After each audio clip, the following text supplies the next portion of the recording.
아멘. 하나님께 영광에 또 감사의 박수를 올려드립니다. 은혜 찬양 감사합니다. 사랑하는 성도님들 잘 지내셨지요?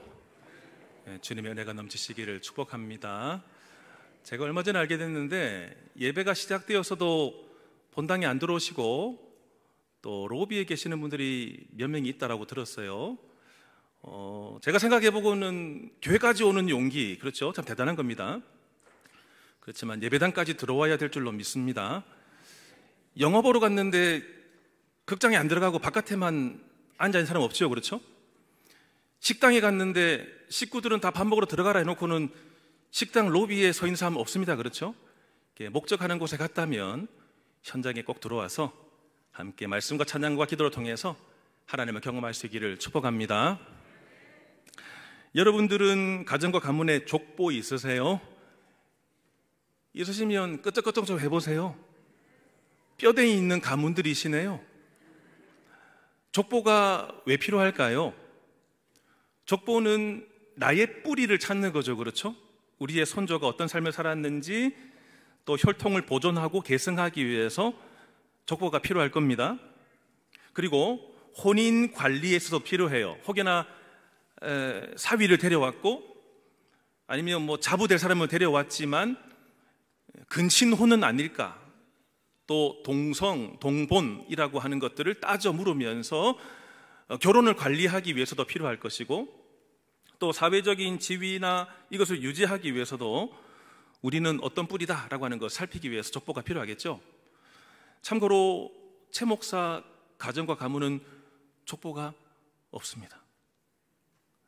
족보가 없는 이유가 6.25 동란에 저희 친할아버지가 공산군이 막 나쁘다고 막 홍보하고 다니다가 잡혀가지고 제가 들은 겁니다.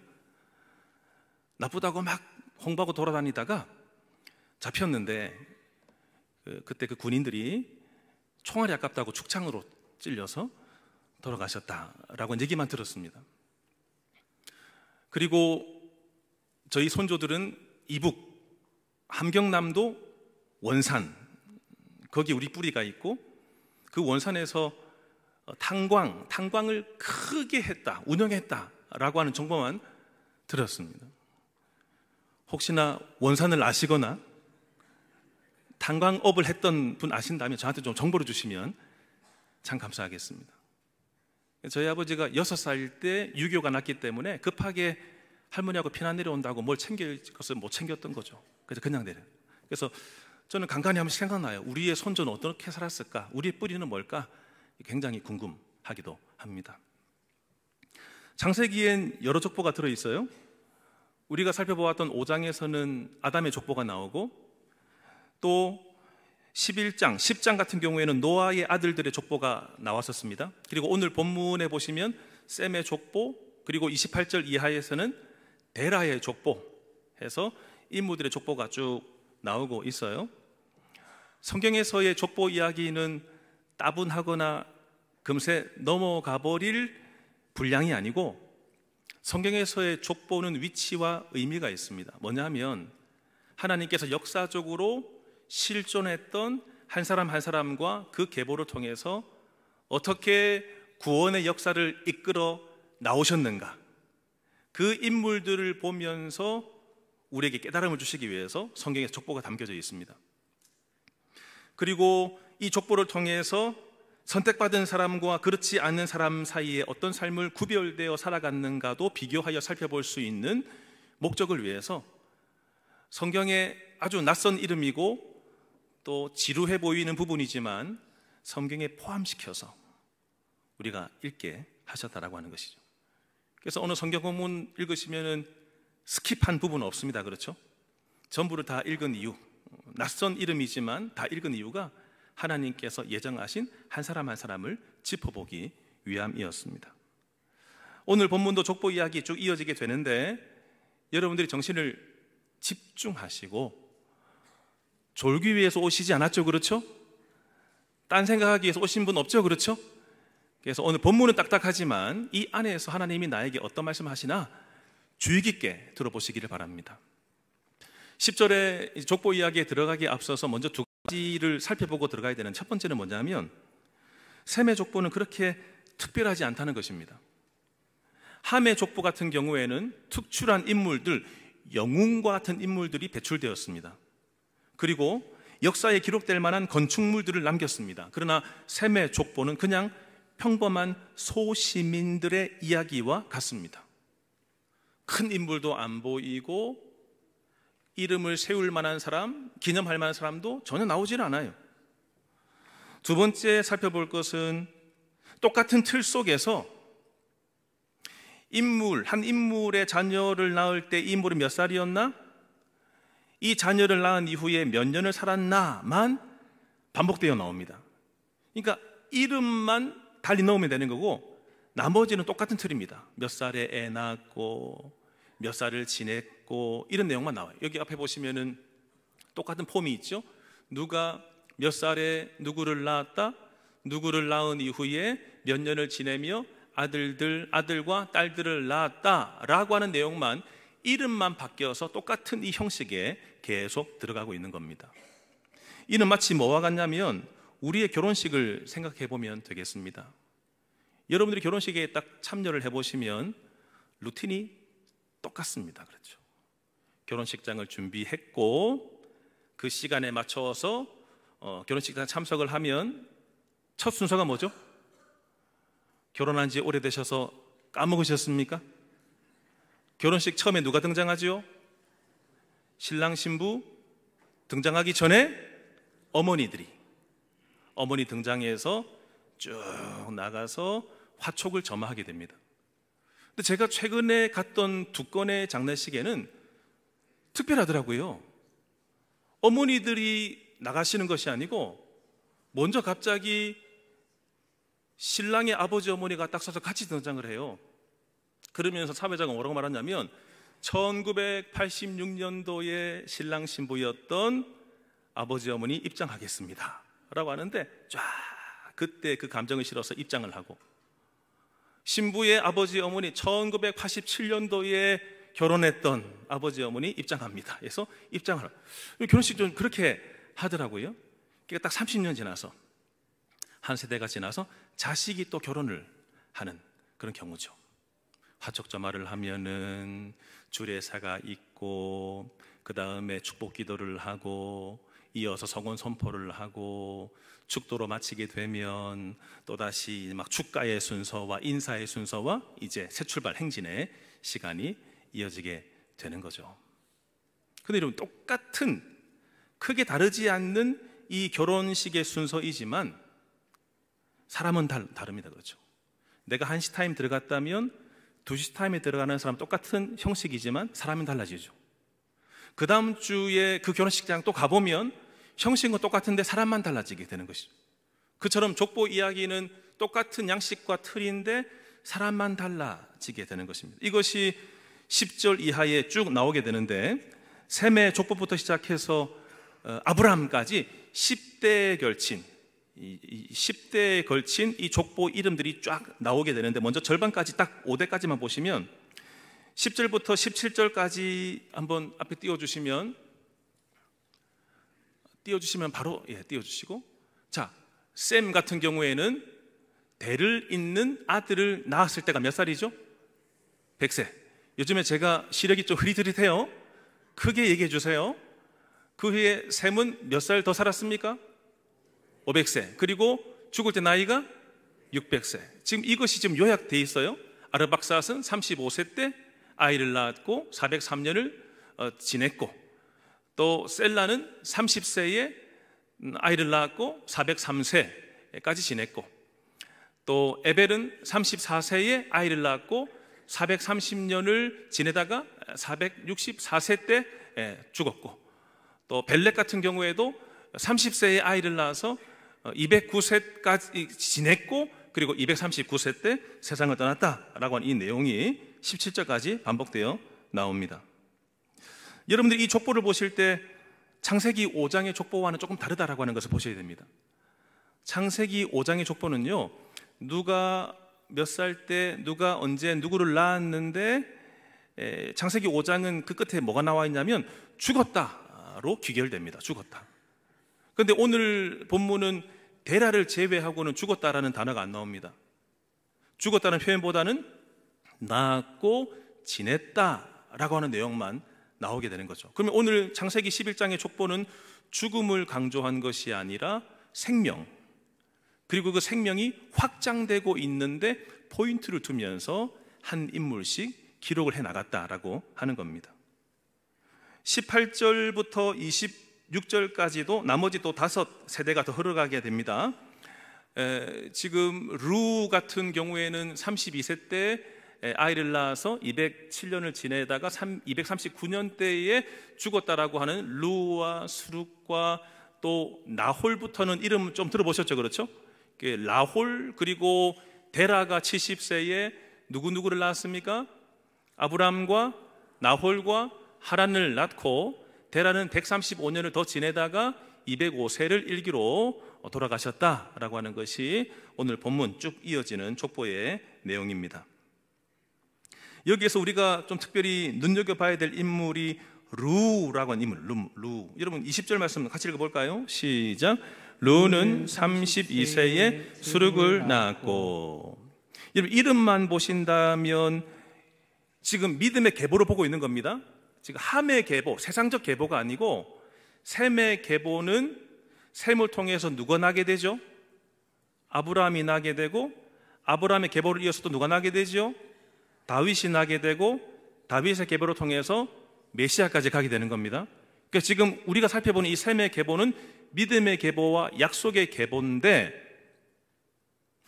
루라고 하는 이름을 가만히 보시면은 어떻게 약속의 계보가 이어지는지 볼 수 있어요. 루의 이름의 뜻은 친구, 벗, 이런 뜻입니다. 근데 루의 이 이름은 아마도 학자들은 루엘의 줄인 이름으로 봅니다. 줄인 이름.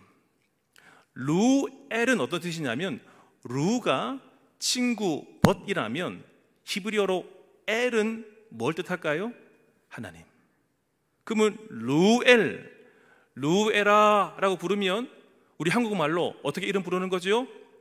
하나님의 친구야, 하나님의 벗아, 늘 이렇게 이름을 불렀다라고 하는 것입니다. 그래서 루는 그의 인생대로 하나님과 벗삼아 친구로 가까이 지내진 않았을까라고 추측을 해봅니다. 근데 여러분, 이 약속의 계보가 루처럼 신앙이 좋은 사람만 있었을까요? 아브라함의 아버지 이름이 뭐였다고요? 데라.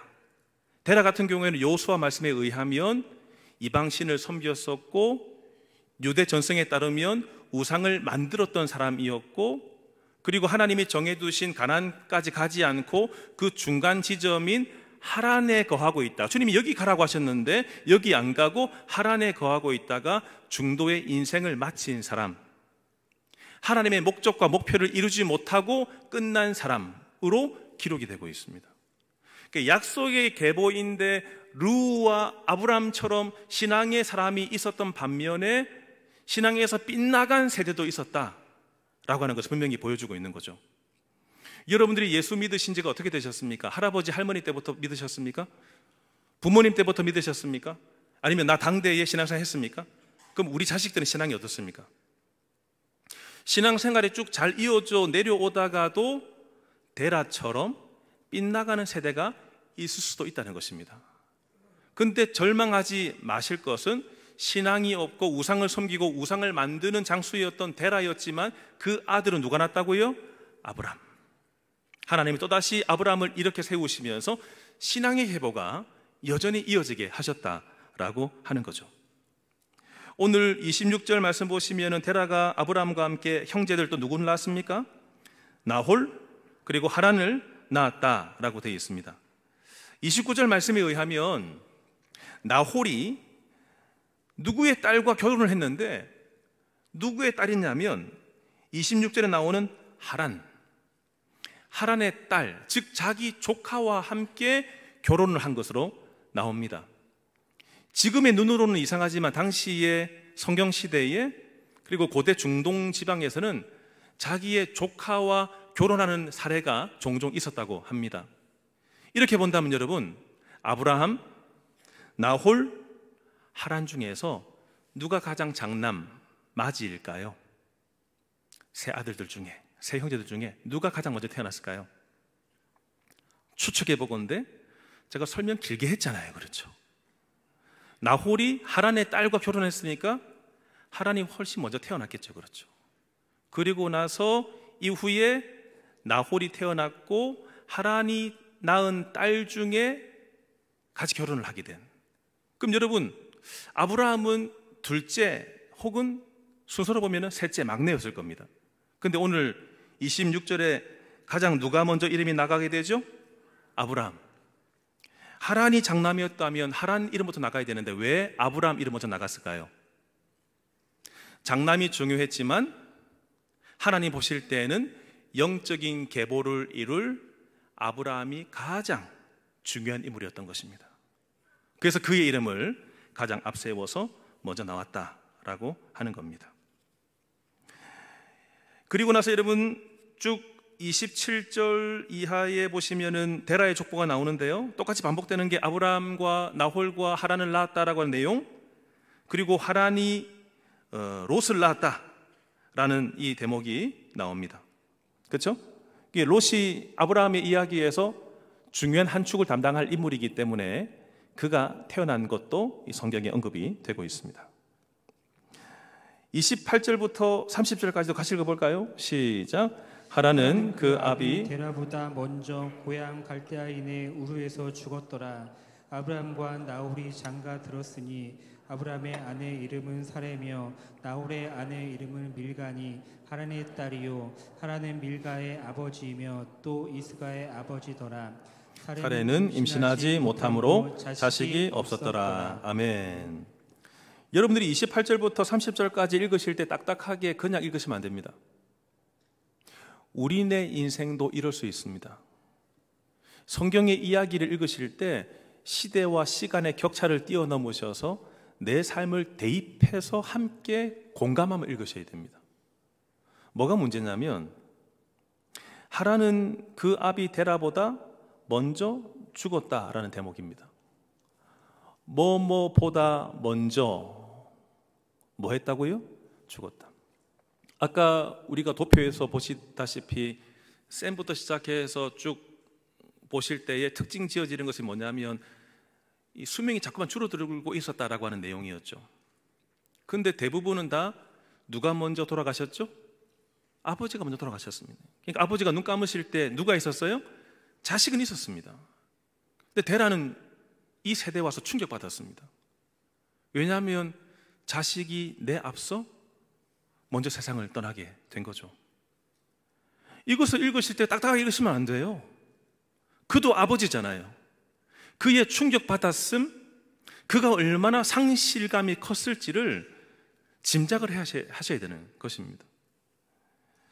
이 구절이 우리에게 주시는 메시지가 뭘까요? 하나는 그 아비 데라보다 그 아버지의 면전에서 내 자식이 지금 죽어가고 있는 것을 아버지가 본다면 어떤 심정이었겠습니까? 아버지가 살아있는 동안에 그 아들이 세상을 먼저 떠날 때 하나님이 이 구절을 통해서 우리에게 주시는 메시지가 뭡니까? 먼저는 인간의 수명이 더욱 단축되었다라고 하는 것, 또 하나는 누구에게나 죽음은 한순간에 찾아온다는 것입니다. 우리는 죽음을 외면하려고 하고 죽음을 안 보려고 하지만 어느 순간인가 죽음은 내 친구로 옆에 와 있는 존재입니다. 결국은 누구나 다 세상을 떠나게 되는 것이죠. 그러므로 인해서 남은 자는 깊은 슬픔과 상실감을 가진 채 살아가는 것입니다. 하루하루 다람쥐 쳇바퀴 돌듯 이어지는 인생이지만 내 마음의 빈자리는 점점 커지게 되는, 잃은 자로 인해서 잊어지지 않는 상실의 삶을 살아가는 것이 이 땅의 인생들인 거죠. 그런 아버지의 무거운 마음을 가지고 오늘 아브라함과 나홀이 결혼을 하게 되죠. 아브라함은 누구와 결혼합니까? 누구요? 사레. 그리고 나홀은요, 하란의 딸이었던 밀가와 결혼을 하게 되는 거죠. 아브라함과 이 사레가 결혼을 했을 때 처음에는 아브람, 사레이지만 나중에 이름이 어떻게 바뀌었을까요? 아브라함 그리고 사라 이렇게 바뀌었습니다. 이름이 언제 바뀌었냐면 하나님께서 아브라함과 언약을 체결하신 이후에 내가 지금 자식도 없는데 내가 이 땅을 너에게 줄 거고 큰 민족을 이룰 거고 저 하늘의 별처럼 수많은 자손들이 생길 거야 라고 하는 약속을 누가 하셨다고요? 하나님께서. 하늘에 있는 별, 오늘날 대한민국은 여러분 오염이 돼서 그런지 하늘의 별들이 참 많이 안 보여요. 제가 얼마 전에 터키 트리키에 나갔을 때 하늘 보니까 거기는 우리나라처럼 이게 오염이 덜 됐는지 별들이 많이 보이더라고. 그러니까 제가 얼마 전에 코스모스라는 책을 보니까 너무 놀라운 건 뭐냐면 하늘의 별들이, 행성들이 얼마나 많은지, 우리가 살고 있는 이 영역인 여러분 그 수금지와 목토천해까지의 이 영역을 벗어난 수많은 은하계를 비롯해서 우주가 넓잖아요. 그렇죠? 그 행성들이 얼마나 많은지 이 땅의 바닷가에 가면 다 모래알들이 있죠. 이 모래알들, 이 땅의 지구에 있는 모래알들의 숫자보다도 우주에 있는 행성이 숫자가 더 많대요. 놀랍죠? 이 우주, 빛이 있으라 라고 말씀하셨는데 그 천지창조의 그 빛이 1초에 지구를 7바퀴에서 7바퀴 반을 도는데 빛이 있으라고 하셨던 그 빛, 처음에 출발한 그 빛이 아직도 우주 끝에 못 가봤대요. 이 우주가 얼마나 크며 이 우주를 만드시고 지금도 운행하신 우리 하나님이 어떤 분이신지를 알 수 있는 대목이죠. 이 하나님께서 아브라함에게 약속을 체결하시면서 그 약속을 지키겠다라고 말씀하시며 그의 이름을 바꿔버리셨어요. 아브람이라고 하는 이름의 뜻은 고귀한 아버지인데 아브라함이 되면서 이제 열방의 아버지, 모든 민족의 아버지라는 이름으로 바꾸셨습니다. 사레, 나의 공주라고 하는 이름의 뜻인데 사라로 바꾸면서 여주인, 열국의 어머니라고 하는 이름으로 바꾸셨습니다. 이 이름을 바꿈으로 인해서 이름대로 온 민족의 조상이 되게 하시는 하나님. 최 목사 이름도 2개 다 제가 설교 때 이미 말씀드렸죠? 집에서 부르는 이름이 있다고 그랬잖아요. 그렇죠? 제 이름 뭐라고 그랬죠? 들으시면 까먹으시고 저는 새 가족들한테만 설명하면 된다 생각했는데 제 이름이 2개 다, 저희 아버지가 원래 이름이 외자입니다. 최용, 용용, 용자를 쓰는데 예수 믿으신 이후에 연단을 많이 받으시다가 40 넘어서 이제 신학교를 가게 되셨습니다. 그때 기도하면서 하나님께서 감동 주셔서 이름 바꿨습니다. 이름을 최용에서 최순종으로, 하나님 순종하겠습니다, 이름 바꿨습니다. 본인의 이름만 바꾸시면 되는데 갑자기 이름 3개를 가지고 와서 자, 잘 들어. 자, 충만, 형통, 찬미, 우리 3남매한테 이름을 3가지 내놓으셨습니다. 그럼 딸내미는 이름이 하나밖에 없죠? 찬미. 그래서 제 여동생은 최효정에서 집에서는 최찬미 이렇게 불렀습니다. 제가 찬미를 할 수 없잖아요. 그렇죠? 근데 갑자기 우리 형님이 그렇게 나서는 성격이 아닌데 갑자기 저보다 빨리 나서면서 제가 충만할게요 이렇게 하면서 남아있는 이름이 뭐죠? 형통이 돼요. 그래서 여러분들은 형통이라 불러주셔서 참 고맙지만 경상도 사람들은 행통아 이렇게 불렀습니다. 아버지의 뜻이 담겨져 있는 거죠. 너는 충만한 인생을 살았으면 좋겠다. 너는 형통한 삶이 되었으면 좋겠다. 너는 주님을 찬미하는 찬미의 삶이 되었으면 좋겠다. 그처럼 이름을 바꾸어 줬던 것처럼 하나님께서 아브람을 아브라함으로, 사레를 사라로 이름을 바꾸어 주신 것이죠. 그럼 하나님께서 은혜 주시는 가문은 맞습니다. 약속의 가문이 이어지는 겁니다. 근데 여러분 문제가 있죠. 문제. 30절 말씀 다시 보시면 30절 읽어볼까요? 시작. 사레는 임신하지 못함으로 자식이 없었더라. 이런 자식이 없었더라는 심각한 지금 대목입니다. 왜냐하면 약속의 계보가 이어져야 돼요. 그래야 나중에 아브라함을 통해서 그 자식이 자식을 낳고 자식이 자식을 낳아서 다윗까지 가게 되고, 또 다윗이 또 놓고 해서 이제 예수 메시아까지 가게 되는 계보. 그러니까 아브라함이 이렇게 자식을 못 낳게 되면은 계보가 이제 끝나는 겁니다. 근데 지금 하나님이 약속의 계보를 잇겠다라고 하신 이후에 자식을 안 주시는 거죠. 오늘날에도 불임이 있습니다. 여성의 경우에도 여러 가지 어떤 문제로 인해서, 남자들 경우에도 어떤 요인 때문에, 또 우리가 알지 못하는 이유 때문에 자식을 못 낳는 경우도 있을 수 있습니다. 저의 친구 중에서도 자식이 없어서 부부만 살아가는 그 가정도 있어요. 근데 그렇게 그래도 두 사람 감사하면서 만족하고 잘 살더라고요. 또 어느 가정은 입양을 하기도 하고 해서 자식을 키우긴 하는데, 오늘날에는 그렇게 자식이 없어도 그 안에 그냥 서로 잘 삽니다. 근데 이 시대, 성경의 시대와 고대 근동 지방에서는요, 자식을 뭘로 여겼냐면 신의 선물로 여겼습니다. 여러분, 이 관점으로 오늘날 보시면 안 됩니다. 오늘날 자식이 없을 수 있습니다. 그렇지만 이 시대, 고대 근동 지역에서의 그 중동 지방에서는 자식은 신의 선물로 여겼어요.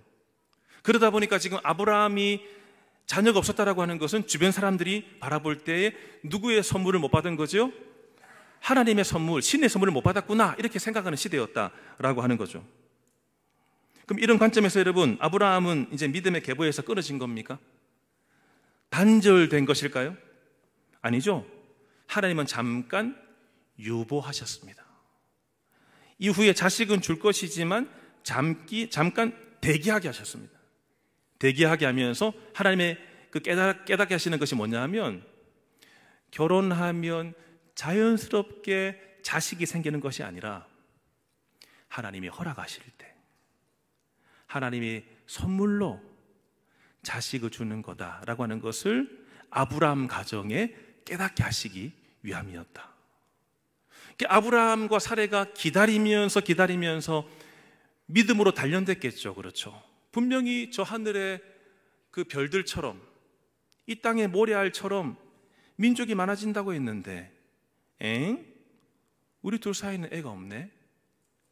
그래도 말씀이니까 기다려보자. 이렇게 하면서 신앙이 단단해졌겠죠. 이것 때문에 하나님은 당장에 자식 주는 것들을 잠깐 유보시키셨다라고 하는 것입니다. 이후에 31절 말씀 보시면, 데라는 그의 가족을 데리고 갈대아 우르를 떠나서 약속의 땅 가나안까지 향하지만 그의 나이 때문인지 건강 때문인지 모르겠지만 중간에 정착지인 하란에 머물게 되었습니다. 하나님이 가라고 하시는 곳까지 이제 못 가고 있는 겁니다. 그렇죠? 그럼 32절 같이 읽어볼까요? 시작. 데라는 나이가 205세가 되어 하란에서 죽었더라. 아멘. 결국은 하란에 머물러 있으면서 가나안까지 못 가고 거기에서 이제 생을 마감하게 되는 겁니다. 근데 여러분, 여기서 놀라운 역사가 일어나죠. 분리와 죽음이라고 하는 것은 하나님의 뜻을 깨닫는 전환점이 됩니다. 나는 분리되기 싫어하고, 나는 누군가의 우리의 가족 친지를 잃기를 참 싫어하지만, 하나님은 삶과 죽음의 이 경계를 지나게 하시면서 분리시키시면서 그 다음 세대의 사람들한테 믿음의 행진을 이어나가게 하십니다. 아버지가 계속 생전에 있었다면 아브라함이 약속의 땅까지 갔을까요? 못 갔겠죠. 아버지가 돌아가신 이후에 약속의 땅까지 가게 되는데, 그때 이제 다음 주 본문인 창세기 12장 말씀을 통해서 하나님이 거듭 이제 아브라함 찾아오셔서 말씀을 하시는 거죠. 약속의 말씀을 주시는. 분리와 죽음이라고 하는 것은 내 인생을 결단하고 다시금 돌이킬 전환점이 된다는 것을 우리에게 알려주는 겁니다. 사랑하는 성도 여러분, 오늘 우리는 누구의 족보를 살펴보았죠? 셈의 족보를 살펴보았습니다. 확실히 그의 가문에는 눈에 띄는 인물 안 보였죠? 함의 자손들처럼 영웅이 어디 있었습니까? 그리고 뛰어난 건축물들이 짓는 이들이 누가 있었습니까? 없죠? 그냥 일반적인 시민들의 삶을 보여주는 것 같아요. 그런데 그 이야기 속에서 하나님의 의도가 감추어져 있었습니다. 이런 일반적인 삶을 살아갔을 때 하나님의 그 배경 속에서 누구를 준비하셨죠? 아브라함을 준비하셔서 때가 되니까 셈부터 시작해서 10대 손에 이르렀을 때 아브라함은 세상에 쑥 내고 계시는 하나님을 보게 됩니다. 인간의 죄 때문에 노아의 홍수가 일어났었고, 바벨탑을 지으려고 하다가 언어를 혼잡하게 하시면서 다 흩어버리셨고, 그로 인해서 뿔뿔이 흩어진 그 인류들, 그렇게 하면서 끝난 게 아니었습니다. 하나님은 때가 되매 아브라함을 택하셔서 새로운 구원 역사를 이어나가도록 하신 것입니다.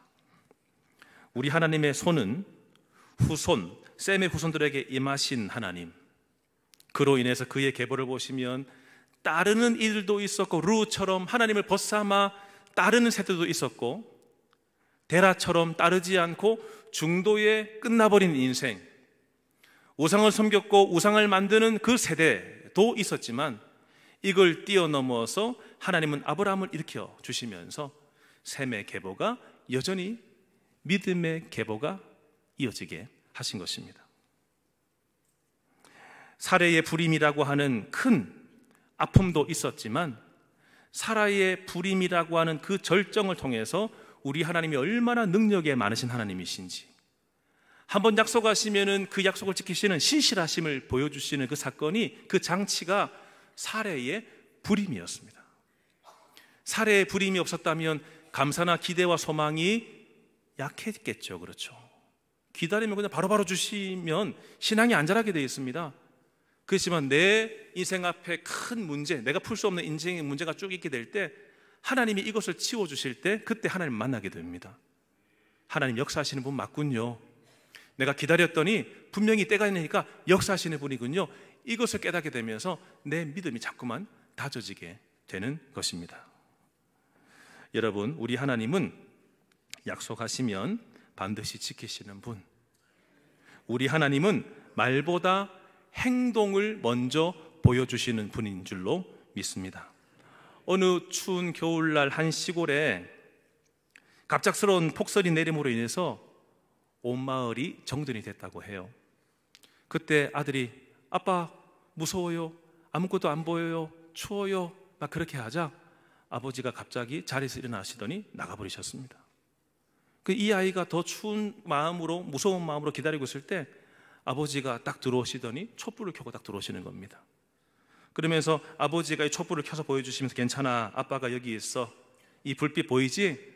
금방 보이고 따뜻해질 거야 라고 말했을 때 이 아들이 감사해하면서도 물었어요. 아빠, 근데 제가 아까 전에 무섭다고 아무것도 안 보인다고 말했을 때는 왜 아무 말도 하고 안 하고 그냥 나가셨어요? 라고 했을 때 이 아빠가 하는 말이 뭐냐면, 말보다도 너한테는 내가 행동을 보이는 것이 좋겠다 생각해서 아무 말 하지 않고 나갔고 이 빛을 가지고 왔단다 라고 말을 했던 거죠. 우리 하나님이 침묵하실 때도 있습니다. 말씀하실 때도 있지만 우리를 기다리게 하실 때도 있습니다. 그렇지만 기다리다 보면 이 짙은 어둠 가운데 있었지만 점점 더 환해지더니 우리 하나님이 구원의 빛을 가지고 우리에게 오시는 것이죠. 성도 여러분, 우리 하나님은요, 부르셨으면 끝까지 책임지시는 하나님. 예수님을 나의 구주로 모시고 영접하는 사람한테는 그에게 구원을 주어서 예수 그리스도의 계보에 이어지는, 구원의 계보에 있게 하시는 하나님의 놀라우신 구원의 은혜가 있음을 잊지 말기를 바랍니다. 내 삶들 가운데 어떤 장애물과 어떤 한계 상황에 봉착하셨습니까? 그게 있어야지만이 그걸 통해서 절정의 하나님을 만나게 되는 것입니다. 하나님의 사람들은 결국은 망하지 않습니다. 하나님의 사람은 결국은 그 문제 풀립니다. 이것 가지고 원망하지 마시고 구원의 하나님을 바라보시기를 축복합니다. 더불어 우리의 계보는 혹여나 내가 봤을 때 아우, 저 집안은 저런 데를 가고 저 집안은 저렇게 이루고 우리 자식들은 이게 뭐야, 내 남편은 이게 뭐야, 내 아내는 이게 뭐야, 한숨 푹푹 쉬지 마시고, 우리는 함의 계보를 이루고 내 이름 떨치라고 성공만 하라고 세상에 태어난 존재들이 아니고, 우리는 셈의 계보를 이루어서 약속의 계보를 이어나갈 책임이 우리에게 있는 줄로 믿습니다. 소소하게 일상의 소시민적인 인생을 살아가는 우리 가정과 다음 세대라 할지라도 누구보다도 비교해서 축출난 것이 보이지 않는다 할지라도 반드시 기억하세요. 우리와 우리 자녀들 꽃길만 걷기를 바라지 마시고 믿음의 길을 걸어나가는 것, 이것을 소망하며 하나님께 이 복 달라고 기도하시기를 바랍니다. 하나님이 택하신 인생들이니 그분이 끝까지 책임지실 것입니다. 유혹에 흔들리지 마시고 여전히 믿음의 계보를 이어나갈 수 있는 우리 당대와 우리 다음 세대가 되시기를 주님의 이름으로 축원합니다. 함께 말씀 생각하시고 찬양하실 때 우리 행복, 하나님 내 인생이 화려하지 않아도 정결하게 사는 것, 가진 것이 적어도 감사하며 사는 것, 주님 이것이 행복입니다. 우리 입술을 함께 고백하기를 원합니다.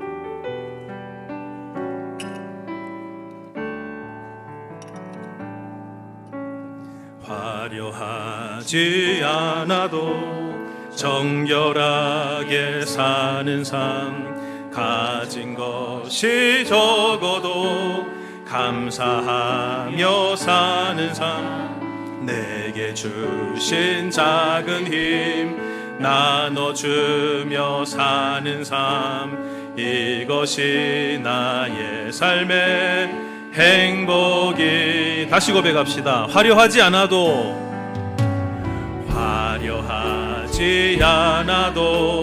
정결한 내 인생에 가진 것이 적어도 감사하며 사는 삶, 내게 주신 작은 힘 나눠주며 사는 삶, 이것이 나의 삶의 행복입니다. 진정한 행복 찾기를 바라며 이것이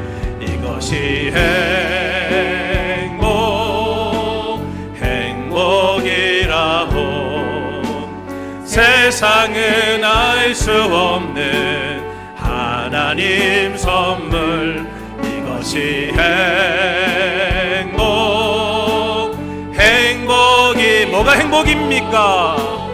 하나님의 자녀로 살아가는 것, 이것이 행복이. 주님, 눈물 날 일이 참 많습니다.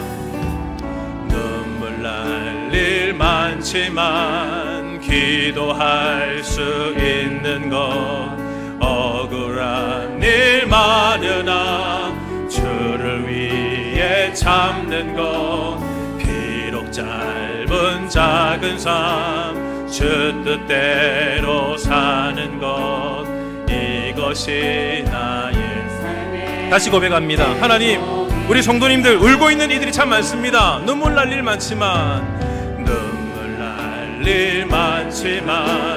기도할 수 있는 것, 억울한 일 많으나 주를 위해 참는 것, 비록 짧은 작은 삶 주 뜻대로 사는 것, 이것이 나의 삶에. 다 일어나세요. 다 일어나셔서 고백합니다. 이것이 행복입니다. 이것이 행복이라고 세상은 알 수 없는 하나님 선물, 이것이 행복이라. 하나님의 자녀로 살아가는 것, 이것이 행복이. 주님, 이것이 행복입니다. 이것이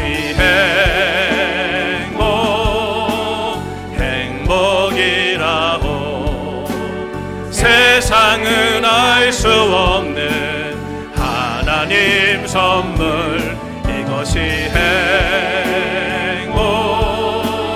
행복이라. 하나님의 자녀로 살아가는 것, 이것이 행복이라오. 성도 여러분, 잘 들어보세요. 근래 들어서 결혼식장에 부모님들이 먼저 입장을 합니다. 그러면서 1986년도에 결혼하신 그때의 신랑과 신부, 1987년도에 결혼하셨던 그때의 신랑과 신부, 나중에 물어봤어요. 2025년에 이르기까지 그 기간이 짧았습니까? 길었습니까? 오래 걸렸습니까? 라고 물었더니 다 짧았대요. 30년은 금방 지나가는 것입니다. 여러분들 뭐 하기 위해 세상에 나오셨습니까? 함의 계보를 이루고, 우리 자식들도 함의 계보를 이루고, 너 대박 나야지, 성공해야지, 이거 가지고 되겠나? 라고 하며 계속해서 세상이 말하는 성공만 바라며 등을 떠밀고 있는 인생인가? 아니면 소소하게 혹 누군가에 비해서 작은 인생을 살아도 믿음의 계보를 이루는 이것에 만족하면서 그들을 위해서 축복해주고 기다리고 있는가? 이 시간 기도하실 때 하나님, 우리의 가문이 샘의 계보를 이루게 하여 주시옵소서. 꽃길보다 믿음의 길을 가게 하여 주시옵소서. 같이 기도하겠습니다. 하나님 아버지, 오늘 함께 말씀 듣고 나누기를 원합니다. 주여, 하나님이 이 땅을 살아가면서 우리는 하나님의 대박난 인생이 되기를 바라며, 주여, 단지 누군가가 부러워하며 성공한 인생이라고 말해주는 그런 삶을 위하여 우리가 이 땅에 태어난 것이 아닙니다. 우리는 함의 계보를 이루기 위해 태어난 존재들이 아니고 샘의 계보를 이루기 위하여 이 땅에 난 존재들인 줄로 믿습니다. 하나님이 르우와 같은 사람을 통해서 하나님의 벗된 인생을 살게 하셨던 믿음의 계보들, 주여, 데라 때문에 믿음과 신앙에서 빗나갔지만 또다시 아브라함과 같은 이들이 태어나게 하시면서 믿음의 계보가 이어지게 하신 하나님 아버지, 아브라함을 통하여 다윗을 통하여 예수 메시아가 이 땅에 나셨던 것처럼 우리의 그 계보도, 우리의 가정도 하나님 꽃길보다 신앙의 길 걷기를 바랍니다. 우리의 계보와 우리의 가정도 세상에서만 잘나가는 인생들이 아닌 신앙의 계보, 믿음의 계보를 이루기를 주여 간절히 소망합니다. 주여, 주여 함께하여 주옵소서. 이것이 행복이라고 세상은 알 수 없는 하나님 선물, 이것이 행복이라. 하나님의 자녀로, 하나님의 자녀로 하나님의 자녀로, 하나님의 자녀로 마지막으로요, 하나님의 자녀로, 하나님의 자녀로 살아가는 것, 이것이 행복이라오.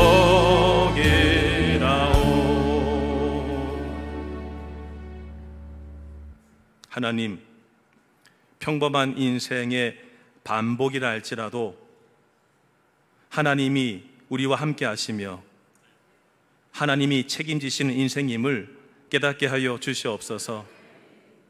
내 인생의 장애물과 한계 상황에 봉착했다 할지라도 의심과 불안의 불신앙을 거두어 드리게 하시고 믿음으로 살아가 하나님의 부르심에 응답하게 하여 주옵소서. 다른 집 남편은 이렇게 하던데, 다른 집 아내들은 이렇게 해주던데, 다른 집안의 애들은 이렇게 공부도 잘하고 성공하고 대박나고 하는데 너는 뭐야? 우리와 우리 다음 세대는 꽃길을 걷기 위해 태어난 것이 아니라 믿음의 계보를 이루기 위해서 난 줄로 믿습니다. 여전히 신앙이 이어질 수 있는 우리의 계보 되게 하여 주옵소서.